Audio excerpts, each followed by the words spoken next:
Hi hello friends, ಎಲ್ಲರೂ ಹೇಗಿದ್ದೀರಾ? I hope ಎಲ್ಲರೂ ಚೆನ್ನಾಗಿದ್ದೀರಾ ಅಂತ. ನಾನಿವತ್ತು ಹಾಫ್ ಬಾಯ್ಲ್ ಹೇಗೆ ಮಾಡೋದು ಅಂತ ಹೇಳ್ಕೊಡ್ತಾ ಇದ್ದೀನಿ. ಮಕ್ಕಳಿಗೆಲ್ಲ ತುಂಬ ಇಷ್ಟ ಆಗುತ್ತೆ, ಯಾಕಂದರೆ ಡಾಕ್ಟರ್ಗಳು ಹೇಳ್ತಿರ್ತಾರೆ ಡೈಲಿ ಒಂದು ಮೊಟ್ಟೆನಾದರೂ ತಿನ್ನಲೇಬೇಕಂತ. ಇದೆಲ್ಲ ಮಕ್ಕಳಿಗೆ ಚಿಕ್ಕ ಮಗುವಿಂದ ಹಿಡಿದು ದೊಡ್ಡವರೆಗೂ ತಿನ್ನುವಂಥದ್ದೇನೆ. ಹೇಗೆ ಮಾಡೋದು ಅಂತ ಹೇಳ್ಕೊಡ್ತೀನಿ. ಮೊದಲಿಗೆ ಗ್ಯಾಸ್ ಅಂಟಿಸಿ ಅದ್ರ ಮೇಲೆ ಪ್ಯಾನ್ ಇಟ್ಟು ಬಿಸಿ ಆಗಕ್ಕಿಟ್ಟು ಆಯಿಲ್ ಅಪ್ಲೈ ಮಾಡಿ. ಬಿಸಿ ಆದಮೇಲೆ ಹಿಂಗೆ ಕೈ ಇಟ್ಟು ನೋಡಿ ಬಿಸಿ ಆಗಿದೆಯಾ ಇಲ್ವಾ ಅಂತ ಗೊತ್ತಾಗುತ್ತೆ.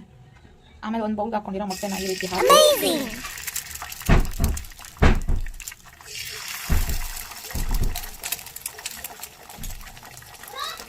ಇದ್ರ ಮೇಲೆ ಒಂದು ಸ್ವಲ್ಪ ಸಾಲ್ಟ್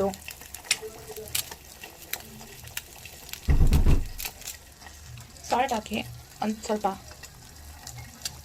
ಖಾರ ಪುಡಿ ಹಾಕಿ ಈ ಥರ ಆದಮೇಲೆ ಒಂದು 5 ನಿಮಿಷ ಅದು ಸ್ವಲ್ಪ ಇದಾಗಬೇಕು. ಈ ರೀತಿ ಸೈಡಲ್ಲೇ ಇದು ಮಾಡಿಕೊಂಡು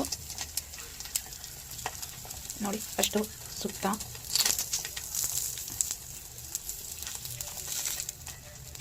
ಪ್ಲೇಟ್ಗೆ ಸರ್ವ್ ಮಾಡ್ಕೊಳ್ಳೋದು.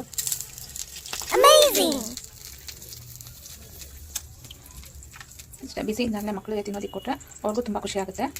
ಹೆಲ್ದಿ ಇರೋ ಫುಡ್ಡು.